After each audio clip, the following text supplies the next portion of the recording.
The Girl Who Never Ate. This is a 2006 British documentary, and the reason I present this is to show parents that there are very extreme cases of children that refuse to eat, and in this case also refusing to drink.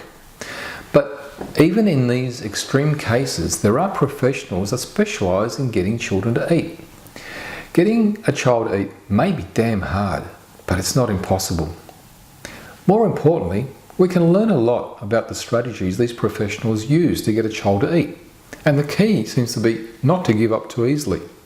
So this is a story of Tia McCarthy, a 7-year-old girl at the time who was born with a rare condition in which her esophagus, or the feeding tube from her mouth to the stomach, was not connected at birth.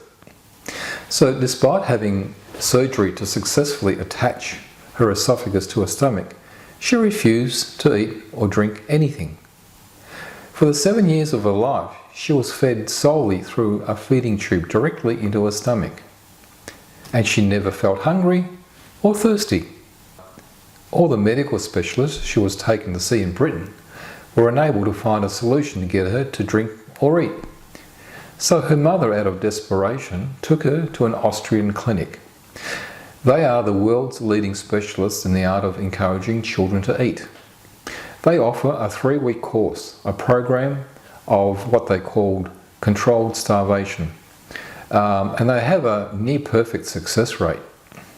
They took her on for free, as she was such an extreme case that they hadn't seen before, and the mother basically couldn't afford the cost of the stay at the clinic. Most children that they see with Tia's condition are only a few years old. Yet she was now 7 years old, so they did expect that she would be more challenging than most cases. So when she was admitted, they said it was a waiting game whether a 7-year-old girl or the 12 doctors looking after her gave in first. So after admission to the clinic, the staff don't initially focus on eating, but just to get the children to start drinking. So they offer her only water. And by day 3, they say, is when children usually start licking or looking for moisture. And yes, she did start to sip a little bit of water by that stage. She lost 10% of her body weight in 3 days, which is what the doctors expected, and said it should stabilise so long as she drinks water. Now, most parents would actually freak out by the end of day 1 or day 2 if their child wouldn't eat or drink anything, let alone lose 10% of their body weight within 3 days. And also, this seems a bit drastic or insensitive, but they talk about cutting the emotional tie between mother and child is the key to the success of the program. Basically, she needed to start eating for herself, not to make her mother happy. It's not unusual in this type of treatment, as similar treatments also talk about the strong, what they call the enmeshed bond between the mother and the child, which needs to be modified. So now we're in day 5, and they say most children given by now and demand to be fed, which was not happening. So after a week at the clinic and still not eating, they discussed the removal of the feeding tube. They said the emotional meaning of the feeding tube is so high that it was stopping her progress. To which Mum freaked out, and it was the only thing that was actually keeping her alive.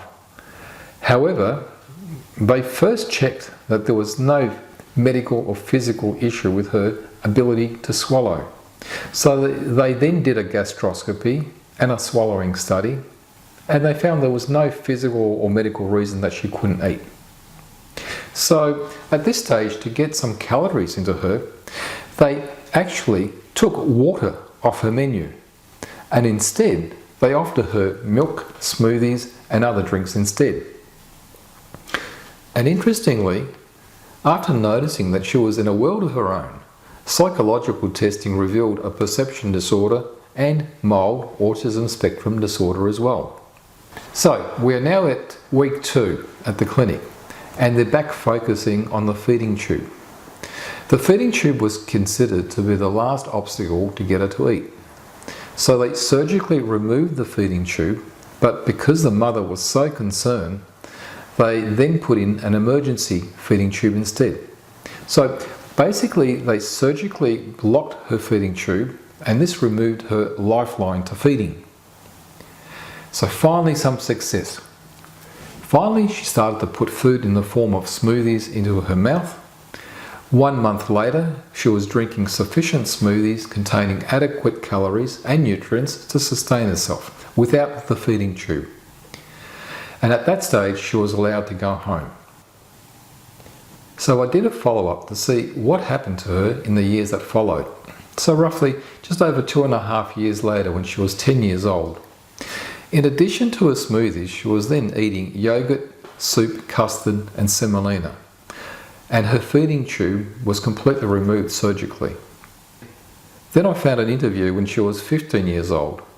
And when she was 15 years old, she said, "I like scallops, venison, ribs, salmon, pizza, fish pie, sea bass. I like chocolate mousse, ice cream and jelly or pudding." So in amongst all of that, she developed some expensive tastes. And here she is at 15 years old. Yes, it was a very slow process to get her to eat, but it needed persistence and the right team to get it done. Getting her to eat would have been the most valuable gift anyone could have given her. So what can we learn from this extreme case that the best specialists in Britain had given up on? Well, for a start, a child can go for a long time without eating. 2 weeks in this case. Day 5 is typically when young children cave in and demand to be fed. There needs to be a very strong driving force from the child to eat. At the same time, there has to be an equally strong resolve from the team around the child to get the child to eat as well. Remember, they even took water from this child so that she would drink a smoothie to get some calories and nutrients into her. But most importantly, any medical reason for the child not eating needs to be considered and investigated properly as well. They had to eliminate any avenue that may lead to avoidance behaviour, in this case the feeding tube. When all hope was gone, she started eating and drinking. That means in children in general, not giving things like snacks, milk or juice that will fill them up. Like just give them water, and so that they actually feel hungry. They had to modify the behaviour between the mother and the child. The child needed to eat for herself and not to keep the mother or anyone else happy. And the mother had to let go so that the child did not continue to rely on her. Restricted eating, yes, it is hard, but it's not impossible. Remember, it is so important to set up a good nutritional foundation for your child. It is the most important gift you can give to your child. Thank you for watching.